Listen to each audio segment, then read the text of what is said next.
നമസ്കാരം. മലയാളി വാർത്തയിലേക്ക് സ്വാഗതം. കേരളത്തിൽ നടുക്കിയ ഒരു കൊലപാതകമാണ് നെന്മാറ ഇരട്ടക്കൊലക്കേസ്. ഈ കേസിൽ കഴിഞ്ഞ ദിവസം കോടതി പ്രതി കുറ്റക്കാരനെന്ന് കണ്ടെത്തുകയുണ്ടായി. പാലക്കാട് ജില്ലാ അഡീഷണൽ ജഡ്ജി കൊന്നത്ത് ജോർജാണ് വിധി പ്രസ്താവിച്ചത്. ഇപ്പോൾ ഈ കോടതിയിൽ നാടകീയമായ ചില സംഭവ വികാസങ്ങൾ അരങ്ങേറിയിരിക്കുന്നു. അതായത് ചെന്താമര കോടതിയിൽ പറഞ്ഞ കുറച്ച് കാര്യങ്ങൾ, അതായത് താൻ മഹാത്മാഗാന്ധിയൊന്നുമല്ല, തന്നെ തൂക്കിക്കൊല്ലണം, ഇല്ലെങ്കിൽ എല്ലാത്തിനെയും കൊല്ലും എന്നതടക്കമുള്ള വീരവാദങ്ങൾ ചെന്താമര കഴിഞ്ഞ ദിവസം കോടതിയിൽ മുഴക്കി. വിധി പ്രസ്താവനത്തിനിടെ കോടതിയുടെ ചോദ്യങ്ങളോട് ചെന്താമരയുടെ പ്രതികരണം ആശങ്കയുണ്ടാക്കുന്നതാണ്. പ്രതിക്ക് മാനസിക പ്രശ്നമില്ല എന്ന് ജില്ലാ സൈക്കോളജിസ്റ്റ് റിപ്പോർട്ടുണ്ട്. ഇതേക്കുറിച്ച് ചെന്താമരയോട് ചോദിച്ചപ്പോൾ മാനസിക പ്രശ്നം ഉണ്ടെന്ന് ആര് പറഞ്ഞു എന്നായിരുന്നു പ്രതി കോടതിയോട് തിരിച്ചു ചോദിച്ചത്. നിങ്ങൾ ഇനിയും കുറ്റം ചെയ്യാൻ സാധ്യതയുണ്ടെന്നും കുറ്റബോധമില്ലെന്നും പ്രൊബേഷൻ ഓഫീസർ റിപ്പോർട്ടിനെ കുറിച്ച് ചൂണ്ടിക്കാട്ടിയപ്പോഴേ രക്തം മരവിപ്പിക്കുന്ന മറുപടിയാണ് കോടതിക്ക് മുന്നിൽ ചെന്താമര നൽകിയത്.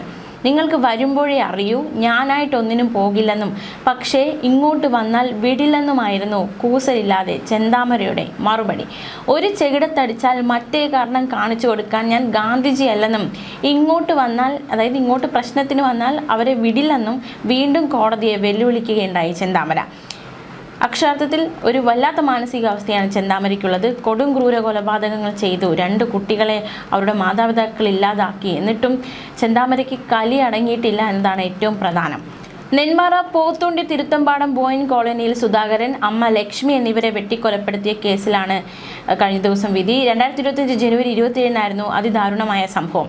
അയൽവാസിയായിരുന്ന സജിതയെ കൊന്ന് ജയിലിൽ പോയ ചെന്താമര ജാമ്യത്തിലിറങ്ങിയ ശേഷമാണ് സജിതയുടെ ഭർത്താവ് സുധാകരനെയും അമ്മ ലക്ഷ്മിയെയും കൊലപ്പെടുത്തിയത്. ചെന്താമരയുടെ ഭാര്യ പിരിഞ്ഞു പോകാൻ കാരണം സജിതയും കുടുംബവുമാണെന്ന് ആരോപിച്ചായിരുന്നു ആക്രമണം. സജിതയോടുള്ള വൈരാഗ്യം വീട്ടുകാരോടും വെച്ചു പുലർത്തിയതാണ് സുധാകരന്റെ ലക്ഷ്മിയുടെ കൊലപാതകത്തിലേക്ക് നയിച്ചത്. സുധാകരന്റെ ഭാര്യ സജിതയെ 2019 വെട്ടിക്കൊലപ്പെടുത്തിയ കേസിൽ ചെന്താമരയ്ക്ക് കോടതി നേരത്തെ ഇരട്ട ജീവപര്യന്തവും പിഴയും വിധിച്ചിരുന്നു. രണ്ടാമത്തെ കൊലപാതകത്തിന് ശേഷം കൊടുംക്രൂരനായ ചെന്താമര എന്ന കൊലയാളി ഒളിവിലിരിക്കെ പിടിയിലായി. നെന്മാറ പിടികൂടി പോലീസ് സ്റ്റേഷനിൽ എത്തിച്ചപ്പോൾ പറഞ്ഞത് ഇങ്ങനെയാണ്: വിശക്കുന്നുണ്ട്, 2 ദിവസമായി ഭക്ഷണം കഴിച്ചിട്ടെന്ന്. കോഴി ഇറച്ചി കൂട്ടി ചോറ് വേണമെന്നായിരുന്നു അയാളുടെ ആവശ്യം. ചെന്താമരയ്ക്ക് ആവശ്യം പോലീസ് സാധിച്ചു കൊടുത്തു.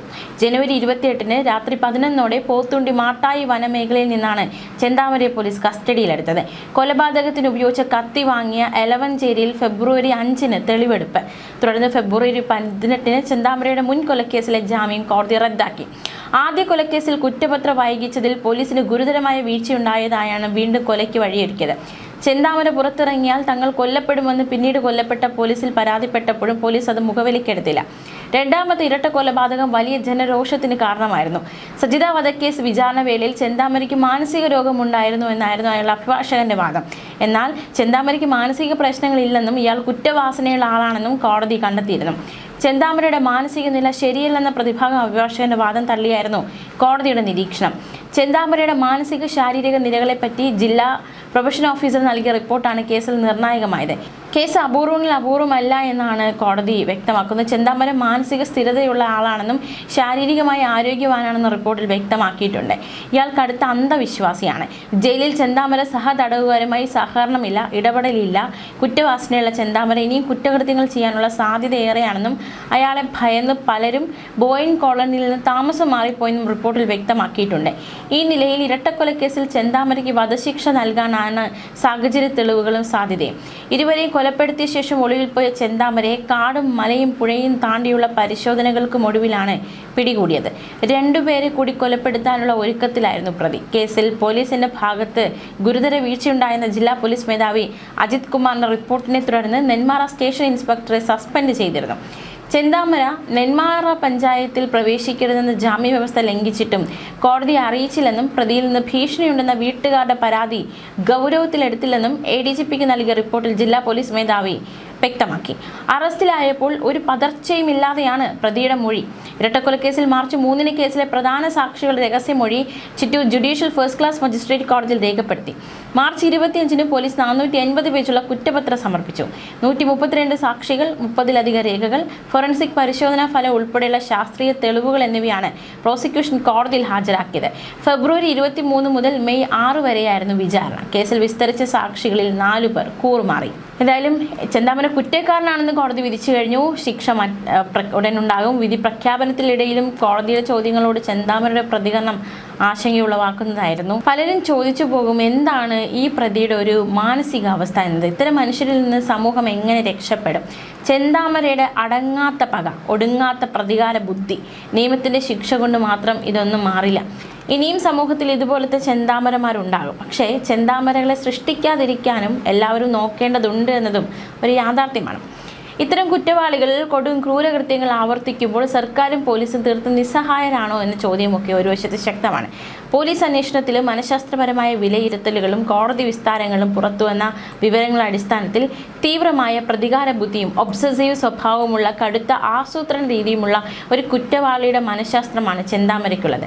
തനിക്ക് നേരിടേണ്ടി വന്ന തിരിച്ചടികൾക്ക് മറ്റുള്ളവരെ കുറ്റപ്പെടുത്തുന്ന മാനസികാവസ്ഥ, തിരസ്കാരങ്ങൾ ഉൾക്കൊള്ളാനുള്ള കഴിവില്ല, നിയമവ്യവസ്ഥയോടുള്ള ഭയമില്ലായ്മ എന്നിവയിൽ നിന്നാണ് ഇയാളുടെ പ്രവൃത്തികൾ വ്യക്തമാകുന്നത്. അകാരണമായ സംശയമുണ്ട്. എല്ലാ പ്രശ്നങ്ങൾക്കും കാരണം മറ്റുള്ളവരാണെന്നൊരു ചിന്തയുണ്ട്. തൻ്റെ തകർച്ചയ്ക്ക് മറ്റുള്ളവരെ കുറ്റപ്പെടുത്തുക തീവ്രമായ മാനസികാവസ്ഥയാണത്. ചെന്താമരയ്ക്കും അത്തരത്തിലൊരു മാനസികാവസ്ഥയാണുള്ളത്. സ്വന്തം ദാമ്പത്യ ജീവിതം തകർന്നപ്പോൾ അതിന് കാരണം തന്നെ വീഴ്ചകളാണെന്ന് ചിന്തിക്കുന്നതിന് പകരം അയൽക്കാരാണ് ഇതിന് പിന്നിലെന്ന് അയാൾ ഉറച്ചു വിശ്വസിച്ചു. ഈ ചിന്ത പിന്നീട് ഒരു ഭ്രാന്തൻ അഭിനിവേശമായി ചെന്താമരയ്ക്ക് പരിണമിക്കുകയായിരുന്നു. തൻ്റെ ജീവിതം തകർത്തതിന് ആ കുടുംബത്തെ ഒന്നടങ്കം വേരോടെ തകർക്കുക എന്ന ലക്ഷ്യമായിരുന്നു പിന്നീട് ചെന്താമരയ്ക്കുണ്ടായത്. അതായത് ഒരാളെ കൊലപ്പെടുത്തി ആ ശിക്ഷ കിട്ടി പുറത്തിറങ്ങിയിട്ട് വീണ്ടും കൊലപാതകം ചെയ്യാൻ ചെന്താമര തുനിഞ്ഞു എന്നത് എത്രത്തോളം ക്രൂരമായ മാനസികാവസ്ഥയാണ് ചെന്താമരയ്ക്കുള്ളത് എന്നതിന് തെളിവാണ്. അയാളുടെ കുറ്റകൃത്യങ്ങളുടെ രീതി പരിശോധിച്ചാൽ ഒരു കുടുംബത്തെ ഒന്നടങ്കം ഇല്ലാതാക്കുക എന്ന ലക്ഷ്യം കാണാൻ കഴിയും. അതായത് തന്നെ തകർത്തു എന്ന് താൻ ആരോപിക്കുന്ന ആ കുടുംബത്തെ ഒന്നടങ്കം വേരോടെ ഈ ഭൂമിയിൽ നിന്ന് തുടച്ചു മാറ്റണം. 2019 അയൽക്കാരൻ്റെ ഭാര്യയെ കൊലപ്പെടുത്തി, അതായത് സജിതയെ കൊലപ്പെടുത്തുന്നു. 2025 തിരിച്ചെത്തിയപ്പോൾ ഭർത്താവിനെയും സുധാകരനെയും തുടർന്ന് തടയാൻ വന്ന വൃദ്ധയായ അമ്മയും വകവരുത്തുന്നു. ഇതിൽ നിന്നും പെട്ടെന്നുണ്ടായ ദേഷ്യത്തിൽ ചെയ്ത കൊലപാതകങ്ങളല്ല, തൻ്റെ ജീവിതം തകർത്തുവെന്ന് അയാൾ വിശ്വസിക്കുന്ന ഒരു കുടുംബത്തെ വേരോടെ പിഴുതെറിയാനുള്ള ആസൂത്രിത നീക്കമായിരുന്നു ആ നടത്തിയത്. എന്തായാലും ഇനിയും ചെന്താമരമാരുണ്ടാകാൻ പാടില്ല, ചെന്താമരമാരെ ഉണ്ടാക്കാനും പാടില്ല. ന്യൂസ് ഡെസ്ക് മലയാളി വാർത്ത.